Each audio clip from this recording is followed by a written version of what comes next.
radical honesty. I found nonviolent communication. I found authentic relating games, circling, and also a lot of open people who are actually willing, wanting to explore these topics. It's not about just sexuality, but it's like about more vulnerable subjects, like for example the questions like when was the last time that you've cried, and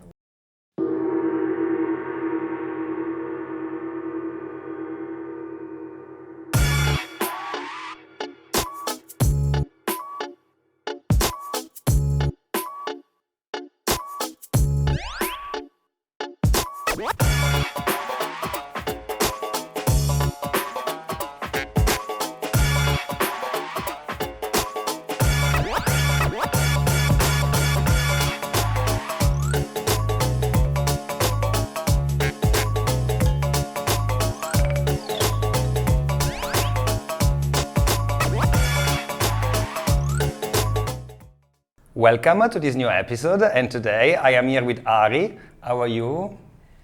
feel excited.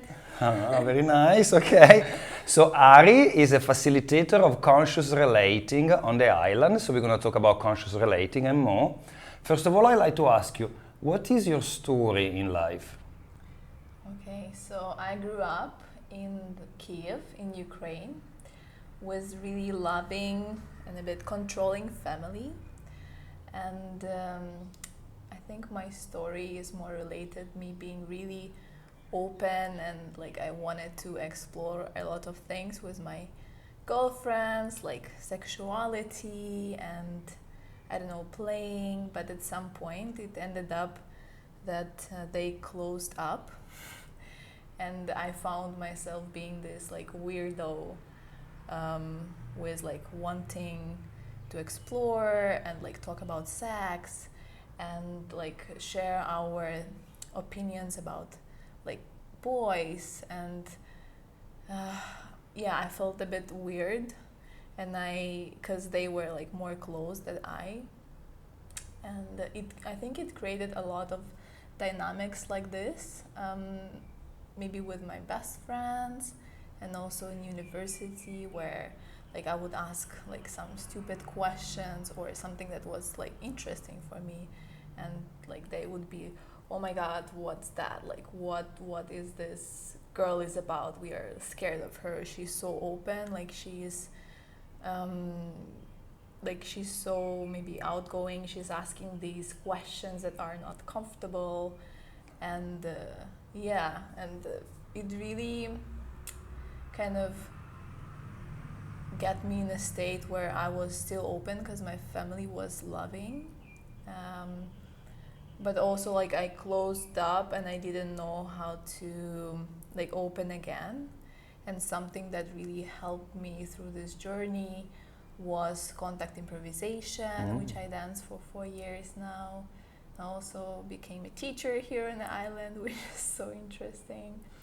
And yeah, like I remember I was seeing those people who were hugging each other and who were like so open about the physical touch and yeah, just relaxed, and I was like, oh my god, I feel the same inside, but outside I'm like, oh my god, what's that touch, what does it mean, like does it mean that like sexuality, or does it mean something for you more, like if I'll touch you rather than just like a touch and I don't know, get a nice sensation. It took me, I think, 1 year to actually feel more comfortable and not thinking, especially with a man, about like, oh my god, is he what, oh my god, like where are his hands, what does it mean, and like being uncomfortable also with women, like are they for sure liking me, or why aren't they giving me enough weight? So it was kind of different dynamics, which 1 year of just really pushing hard and training and still like keep coming there, though it was really uncomfortable, but I felt like, oh, it's something that I really, really want to do, and I want to become like them. And here I am. I feel quite good with physical contact, and also Yeah, like here on the island, we have lots of events which are like contact relating. They are contact improvisation and also cuddle events.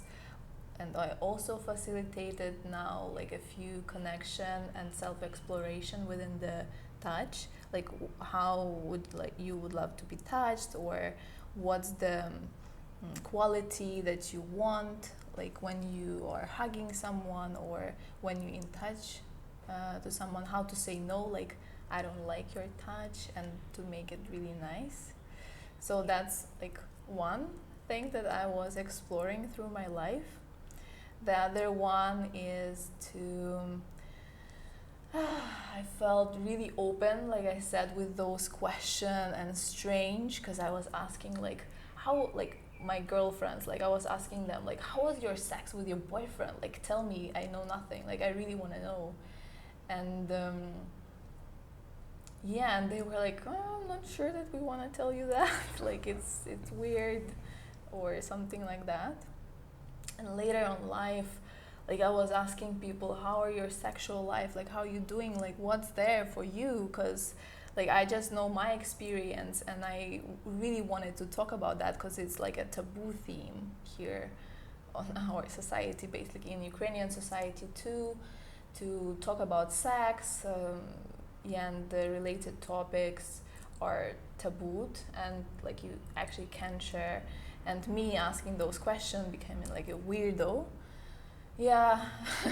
So what happened here is that I found radical honesty. I found nonviolent communication. I found authentic relating games, circling, and also a lot of open people who are actually willing, wanting to explore these topics, to talk about them, to like say no for taboo.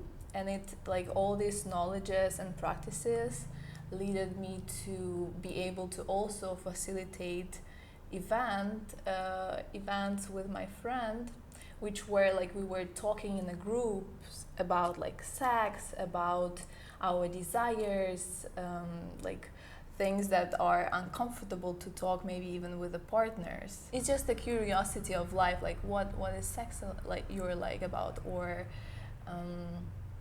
yeah, different topics. How do you experience sexuality, or what do you desire in your life, or how, I don't know, what's your favorite position in sex?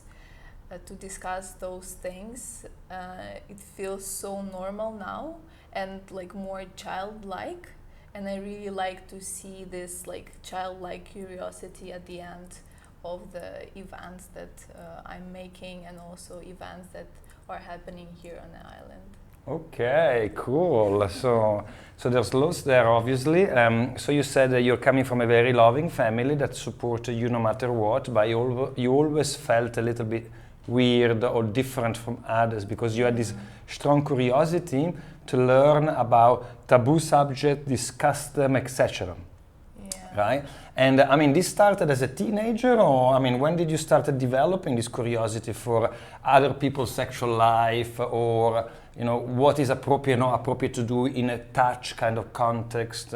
Okay, so what the thing that I've noticed actually, that like we all have this, because my friends, we would like have the same curiosity, like okay, I think I can say it because they don't know English, or I think that's fine because you don't know their names and it's confidential in a way.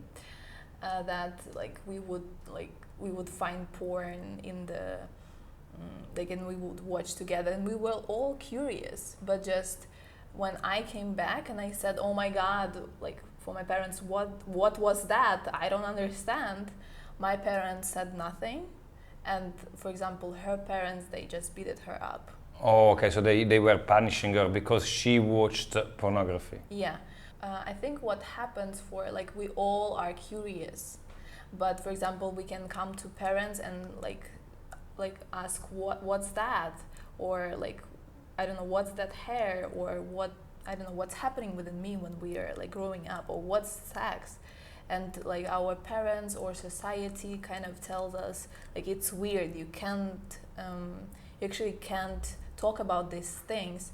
And as a children, we just soak in, and especially as a teenager, because we become like more like self-aware and weird, and like we don't understand what actually happens, and we have a lot of hormones, and like we actually close up. So in this case, is like I see that we all are really curious. It's just the way society kind of approaches all these topics. We kind of soak in this information, and we become more close. So yeah, my friends didn't come close like this. It just happened, you know, like one was beaten up, the other one maybe her mother said something not good about like asking those questions. I know exactly what you mean. I mean, there is a big taboo in society around sexuality still, you know. We are 2023, and despite the fact that the sex is part of life and is such a normal, nice part of life, discussing it is very difficult. Sexuality cannot be lived freely or openly, and there is some sort of need, I suppose, to, you know, discuss with other people and share what are desires and boundaries, and what you know, you wish to do or to see or to know about sexuality. Yeah. So it's I suppose in a more modern version of society, people would discuss about sex like they discuss about other things, but these days it's still not the thing, right? Yeah, it's not the thing, but it's actually like it's possible. For example, we did three. It was like not a program, but kind of like 3 sessions each week, which were it was radical like honesty theme about sexuality. So we started with deep connection to just to connect with each other. After we went to like let's talk about sex, we were actually like in a group and also between us discussing themes that we maybe never shared with anybody. Mm-hmm. And after it was a game with truth or dare. Oh. And I invited Sounds you, fun. I remember. Yeah. I haven't been to one of your classes, but yes, I know, I see this type of sort of, you know, classes are becoming popular more and more in Koh Phangan. There is obviously curiosity from people and wanting to explore these subjects, and also wanting to connect with other people, right? Yeah. So it was so interesting, like with the last Truth or Dare, I think we all played this game. So we had like, it was not just, oh, let's play Truth or Dare. Of course, we like prepared people to like come in to be more aware what they actually want, to become more comfortable in expressing their desires. And it's so interesting how it's really hard to express what you actually want. Like it's so scary and vulnerable, because someone can say no to you, and yeah, that's a pleasant feeling to be rejected or to feel this. But it's, wow, that's such an amazing and powerful experience, I believe. Okay, so that's nice. I mean, what are the challenges you're facing in sort of, you know, obviously facilitating groups on the subject of sexuality? I mean, is there any particular sort of pattern of behavior within the class, or any challenges that you want to describe? Yeah, so as I said, like people are scared to talk about that, because that's not okay to talk about that, yeah? To talk about vulnerable things, it's not about just sexuality, but it's like about more vulnerable subjects, like for example the questions like when was the last time that you've cried, and what upset you lately the most and why. Like these kind of questions, like creating the container and like making the exercises for connection first to help maybe with some good things, for example like questions, what are you really proud in your life, and after that people are actually able to open up more and more. Can you tell me, how is the dynamic of running the class when you have a co-facilitator? Yeah, that's the beautiful thing. It's really helpful to like start something, is to have like your friend or co-facilitator with you. That like it actually helped me a lot, because Padma was more experienced. she like ran like 10, 12 events already, I think, by herself. And yeah, it was really supportive, and it like really gave me this yeah, support and idea how I see myself as a facilitator. How can I define myself from her, like, because we are a bit different. And I really love facilitating with friends, yeah, and with people that I love, because first of all, like, when you create the event, it's, for me, it's a lot of fun. I feel like a goddess, like we are creating something good for people, and also we're doing this together with a person that I really love and enjoy being with. And after, to see how we flow together, and it's different with like everybody, it's different, and I see myself behaving more like different, or yeah, kind of like adjusting to their facilitation, so we can co-create the space. Yeah, so it's been fun. So what I've noticed why I do facilitating with other people, and that is more comfortable. I'm not good enough, I'm not confident enough, even may I seem really confident, or I don't know, or like I also can post like naked pictures, but it, like, in reality sometimes I feel like, oh my god, maybe it's too much, or like I doubt myself.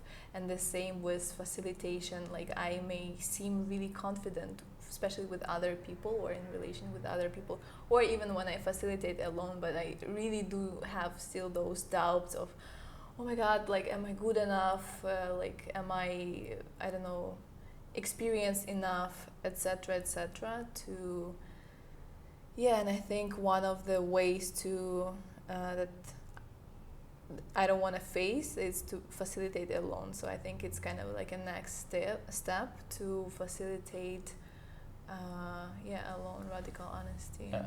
And ultimately, if people are having a positive experience from the class, you know, and they Yeah. keep on coming back, Yeah. that's all the validation you need, you know. I really believe Yeah. that if you're offering something of value, you know, and people like it, they'll come back, they'll tell their friends. If your class is popular, that means in its own right that you're doing something good, you know what I mean? Yeah. Because if you don't, then, you know, it's people are not going to come back, and you're going to get lots of negative feedback, etc.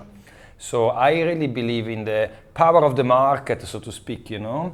You're getting yourself out there, people are coming, and they liking it, they're giving you positive feedback, means you're doing it right, you know. That's a very simple way of judging whether a class is well held or not, because you know, mostly classes attract smart, intelligent people that want to learn about themselves, they want to learn about the world. Usually these are people who have been on the path of sort for a little while, so they try the different sort of tools, etc. And you know, you know, they are the best judges at the end, don't you think?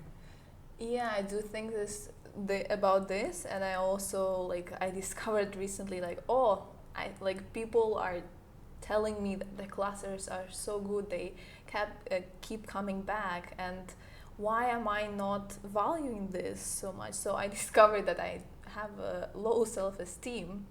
So that's something that is really interesting for me to work right now, like evaluating myself, talking to myself good things, etc. And I really like to be open about those things, because like I love when facilitators and like people who are teaching also expressing the way like that they feel, because sometimes I have this or it might seem that the teachers or facilitators, like, oh, like they, I don't know, they become enlightened or something, and I don't like this stigma, and I don't experience that. And like, okay, like I overcome some things, but I have something else, like I still have way to to where to go.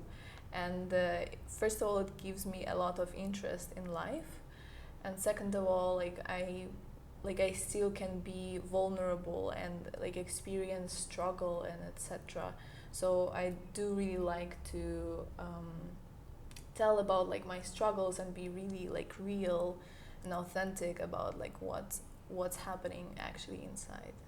Yeah, I think it sounds very good what you say, and we are all teachers and students at the same time, Yeah. isn't it? And it's a journey, we keep on learning, and I think facilitating a class takes a lot of courage, like coming here and having this little interview with me, so hopefully this works very well for your self-esteem. And also I'm more curious to know a few more details. So you say you start the class with some warm-up games where people connect with each other, become familiar with each other, etc. And then every class has some sort of theme or some sort of exercise that brings people fears, desires, out, basically. So people can share about sexuality, about their blind spots, about their wishes in life. Is that true?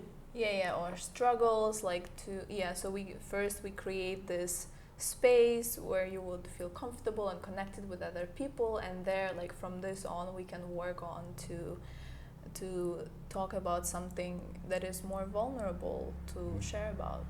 Yeah. And then how do you close the class typically? Like, people of course go through a different kind of emotions. Yeah. And then is there any sort of set way of closing the class, or what do you do? Yeah, I want to talk also about what's happening, like, inside, where it's not just where you, like, talk or experience just difficult emotions, but we also, like, through after you would express something that is, like, unpleasant, like, people would reflect you back, and it really gives this feeling of, like, you're actually seen, and, like, it's okay to be you, and whatever you are actually experienced, that's fine. Like, most of the people can relate to your experience of being heartbroken or sad or happy, and etc., etc. And what's interesting is, like, the more vulnerable you actually talk about your experience, the more other people can open up about their experience. And I really love that, like, this base gives not just the empowerment and, like, being seen as you are, but also, like, connection to other people. So at the end we usually close with like a sharing circle, how it went, how it was for you, what's your experience, maybe some golden moments, what would you like to leave here, even if it was something unpleasant. And I really love that at the end, like, people are staying and talking. And once we had a situation when after the cuddle event, it was cuddle and connect event, people were like, it ended at 3 and they ended up sitting in a cafe for 12 hours till, like, 12 at night, and just talking and cuddling. Wow, I think that's amazing. And, like, it really shows how these events are, like, valuable and good for people. Okay, sounds lovely. Thanks for explaining all that, and well done for coming up with these creative classes that you're doing. Also, I like to ask you, I mean, there are many places in the world that someone international like yourself could go. Why did you choose Koh Phangan, and what's so special about the island? First of all, I chose it because it was Contact Improvisation here. Okay. But the other thing is that I also saw how, like, people here are so open and connected. And I was thinking, I also want that in my life. Like, I feel this inside, but I don't know how to experience this with, like, outside world. And, like, after time, being here, it's not even, like, the particular practice, but just being here and experience the life here and seeing other people being so open and generous with me, it actually brought, like, a lot of openness. So I would say the community here, that's what actually keeps me here. Yeah. People like you. Thank you. Oh, that's lovely. Of course, we started together with the improvisational theater. That was very nice. And yeah, there's lots of creative classes here, and that's the beauty of Koh Phangan, is that if you come and you feel compelled, and you feel like you wanna hold space for people, you can grow into a facilitator, you can make a popular class, and you can be a success like you are right now. It's amazing, actually. Thank you. Because yes, I remember the old times of improvisational theater, and now you're seeing you doing this regularly. I mean, it's quite amazing, isn't it, in some ways? Thank you. You feel satisfied with it, yes? Yes. Well, thanks for coming and sharing with me. It's been a pleasure, and yeah, cap on cap. Thank you.